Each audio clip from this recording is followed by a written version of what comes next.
ଓଡ଼ିଶାରେ ଏବେ ଖୋ ଖୋ ଖେଳର ପ୍ରାଧାନ୍ୟ ବଢ଼ିବାରେ ଲାଗିଛି। ଯେବେଠାରୁ ଖୋ ଖୋ ଖେଳକୁ ଅଲିମ୍ପିକ୍ସରେ ଅନ୍ତର୍ଭୁକ୍ତ କରାଗଲାଣି ସେବେଠାରୁ ଓଡ଼ିଶା ସରକାର ହକି ଭଳି ଖୋ ଖୋ ଖେଳକୁ ଅଧିକ ଗୁରୁତ୍ୱ ଦେଇଛନ୍ତି। ମେ 1 ତାରିଖରୁ ଓଡ଼ିଶା ସରକାର ନିଜସ୍ୱ ଖର୍ଚ୍ଚରେ ଓଡ଼ିଶାର 15ଟି ଜିଲ୍ଲାରେ 8 ବର୍ଷରୁ 14 ବର୍ଷର ପିଲାଙ୍କ ପାଇଁ ଖୋ ଖୋ ଖେଳର ପ୍ରଶିକ୍ଷଣ ଶିବିର ଖୋଲିଛନ୍ତି।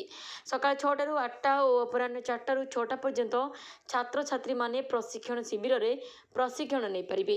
ଏହି ଅବସରରେ କଟକ ଜିଲ୍ଲାର ଆଠଗଡ଼ ସ୍ଥିତ କନ୍ଦରପୁର ଉଚ୍ଚ ବିଦ୍ୟାଳୟଠାରେ ଏକ ପ୍ରଶିକ୍ଷଣ ଶିବିରକୁ ଆଠଗଡ଼ ଖୋ ଖୋ ଆସୋସିଏସନର ସଭାପତି ଲକ୍ଷ୍ମୀ ନାରାୟଣ ଭଞ୍ଜ ଉଦ୍ଘାଟନ କରିଛନ୍ତି। 70ରୁ ଅଧିକ ଛାତ୍ରଛାତ୍ରୀ ଏହି ଶିବିରରେ ନାମ ପଞ୍ଜୀକରଣ କରି ପ୍ରଶିକ୍ଷଣ ନେଇଛନ୍ତି।